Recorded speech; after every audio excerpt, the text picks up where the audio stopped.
Now that we have introduced the brain as an electromagnetic space and neurons as electromagnetic sources, let's delve into the topic of NeuroElectromagnetic Forward Problem, focusing on how electromagnetic fields are represented as a result of neuronal activities. In this video, we will explore the direct solution of the NeuroElectromagnetic Forward Problem by building on concepts such as neuronal sources and electromagnetic space, which were covered in previous videos. We will start by discussing the head model, the source model, and the sensor model. Next, we will explain the formulation of the NeuroElectromagnetic Forward Problem and its different solutions. Finally, we will examine the electromagnetic solver used to extract lead fields. In this slide, we outline the information flow and fundamental components of the forward neuroelectromagnetic problem. The process begins by incorporating anatomical and spatial data related to head and source models, as well as information on the positions of electrodes, achieved through electrode position registration. Next, we formulate the forward problem by defining the electromagnetic solvers, which address the impedance inversion problem to estimate volumetric currents and surface potentials. These are then represented in the lead field matrix playing the role of the impedance, which serves as the foundation for mapping neural activity to measurable signals. Let's begin with head modeling. This model incorporates three types of information: geometrical, anatomical, and electrical features. To extract the geometrical information, we first create a 3D model of the individual using MRI images, and then reconstruct the geometrical data. To align this data with the realistic anatomy of the head, segmentation is applied, which separates relevant segments of human head tissue such as the scalp, skull, and the white and gray matter of the brain. In the next step, each segment is meshed. The results of this step are shown in the slide using field trip software. The third type of information that needs to be incorporated into the head model is the electrical features. At neural activity frequencies, the head model is considered a volume conductor, allowing currents generated by the brain to propagate through the head.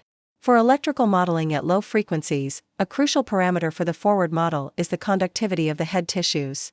There are several challenges in determining conductivity, such as the significant variability in tissue conductivities among individuals, which makes the conductivity values often inaccurate and not individualized.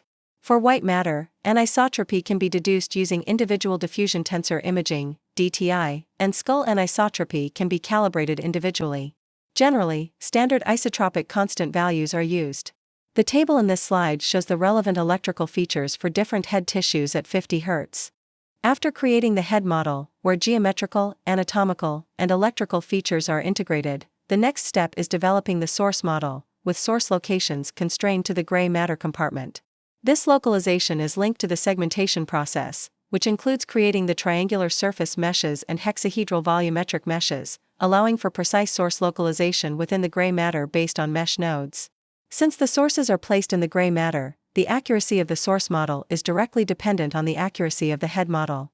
As mentioned in the previous video, a dipole current source is often an appropriate choice for the source model. For this, a list of 3D positions and orientations must be defined and incorporated into the head model. This slide presents the meshes and localized sources within the gray matter, as extracted from the field trip software results. The final step in the modeling process before solving the forward problem is sensor localization, which ensures that EEG and MEG measurements accurately reflect the underlying neural activity. On the right side of the slide, we show typical sensor arrangements for EEG, using the 10-20 or 10-10 system on the scalp, and for MEG, using a helmet-like device that captures magnetic fields without direct contact. Both arrangements are essential for precise data interpretation.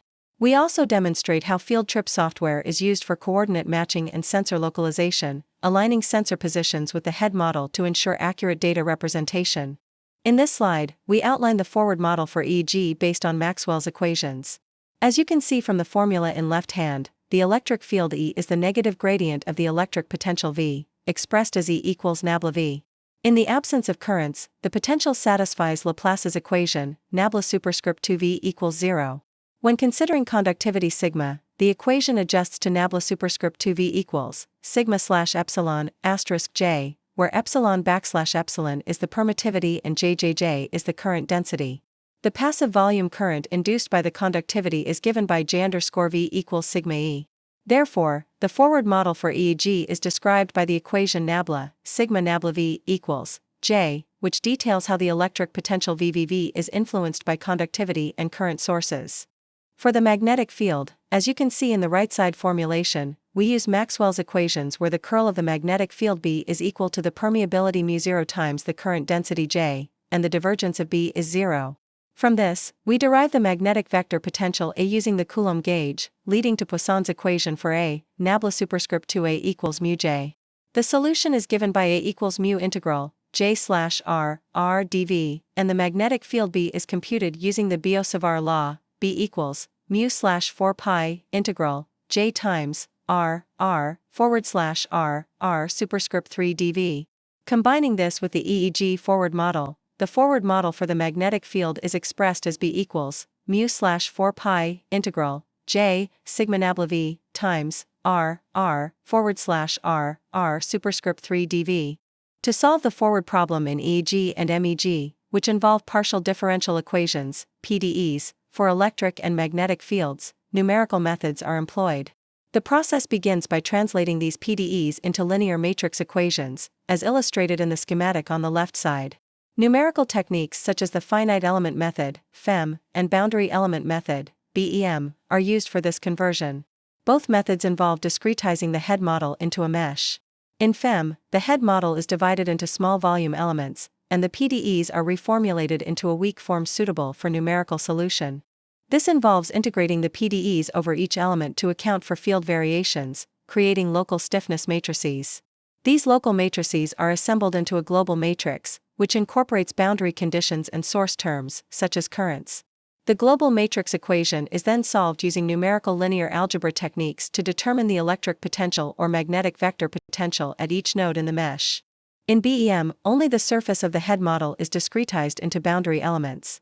The PDEs are converted into boundary integral equations, which simplifies the problem to a surface-based system. These integral equations are used to create a matrix system, which is then solved to obtain the potential on the surface. From this surface potential, internal fields can be computed. Both methods result in vectors of values representing potentials at the nodes or surface elements, which are then used to compute the electric and magnetic fields. The schematic shows the meshing process for both BEM and FEM, highlighting the discretization approach used in each method. To solve the coupled EEG and MEG forward problem by 3D FEM, after creating the fully meshed model of the problem space and sources as shown in this slide, we prepared a linear matrix equation to determine the electric and magnetic potential in each node of the mesh. The 3D finite element method, FEM, formulation for solving the coupled EEG and MEG forward problem is also demonstrated here. The presented formula shows the full system of equations in 3D with node indices I, J, and K for X, Y, and Z directions. The details of the matrices and vectors involved in this formulation are as follows. The matrices KV and KA are constructed from the mesh elements and consider the physical properties of the medium, such as conductivity and magnetic permeability. This system is typically solved using numerical methods such as iterative solvers. The result will give you the distribution of the electric potential V and the magnetic vector potential A across the nodes of the 3D domain, which can then be used to compute the EEG and MEG signals. Is the stiffness matrix for the electric potential, involving contributions from neighboring nodes in the mesh. It is derived from the weak form of the Poisson equation. This matrix at node accounts for the contributions of neighboring nodes in the mesh. It is derived from the weak form of the Poisson equation, where sigma is the electrical conductivity of the medium, and are the shape functions associated with nodes, and its neighboring nodes, respectively, and omega is the element domain. In other words, this matrix relates the potential at node to the potentials at neighboring nodes. Is the stiffness matrix for the magnetic vector potential, involving contributions from neighboring nodes. This matrix is derived from the weak form of the vector potential equation, where mu is the magnetic permeability of the medium, Nijk and Nijk are the vector shape functions associated with nodes, Ijk, and its neighboring nodes, Ijk. Nabla times Nijk represents the curl of the vector shape functions and omega e is the element domain. This matrix governs the relationship between the magnetic vector potential Aijk at node, Ijk, and the vector potentials at neighboring nodes. A and are the coupling matrices that link the electric potential and the magnetic vector potential, and represent source vectors at node. The source vectors represent the contributions of primary currents and external sources at node. IJKFV is the source vector related to the electric potential V and FA is the source vector related to the magnetic vector potential A. To visualize the results of solving the forward problem in EEG, the sensor space activation pattern displays the distribution of electrical activity across the scalp, reflecting the combined effects of neural sources. On the left side of the slide, the topography of activation patterns is shown as power modulation across 3 frequency bands over time intervals, normalized for comparison. On the right side, the principle of the lead field matrix is illustrated, offering another method of visualizing analysis results. As shown on the top right side, the outputs of the sensors, here EEG electrodes, at different points in time, here spaced by 1 millisecond, are arranged in the measurement matrix. Each entry of the lead field matrix contains the output of one sensor due to a unit dipole at a particular position and with a particular orientation, here x, y, z. The matrix of the dipole magnitudes contains the strength for all dipoles at all time steps. The scalar product of one row of the lead field matrix with one column of the dipole magnitude matrix yields the output of the respective sensor at the respective time point. At the bottom, the lead fields in the XYZ directions for an example of superficial source is demonstrated. The term lead field derives from an alternative term for an EEG electrode pair, lead. If a current of unit strength is injected into a lead, the lead field is defined as proportional to the current density that would occur throughout the head. According to the reciprocity theorem, this is equivalent to the sensitivity profile of the lead, which is approximated by a rho in our lead field matrix. The forward model can be used in inverse procedures in the form of a nonlinear function that needs to be re-evaluated for each new source parameter vector. This can be computationally rather costly. However, in several scenarios, for example, when using minimum norm or scanning, we can make use of a precomputed lead field matrix, also called influence or gain matrix. This concept exploits 2 major properties of the forward solution. First, part of the source parameters, particularly the dipole strength, exercise a linear, scaling, influence onto the measurements. Second, the influences of multiple sources, e.g., dipoles, can be superimposed linearly. To demonstrate the importance of the leads filed here, the magnitude and orientations of the lead fields for head model for a superficial source is demonstrated. The magnitude of lead fields quantifies how strongly these neural sources influence each sensor, indicating the strength of the field at each electrode. In contrast, the orientation of lead fields describes the direction in which the neural activity is projected onto the sensors. The vectors plots show they are normal to the scalp surface. Comparing the activation pattern with the magnitude and orientation of lead fields helps to understand how well the observed scalp potentials map to the underlying brain sources and their spatial configuration.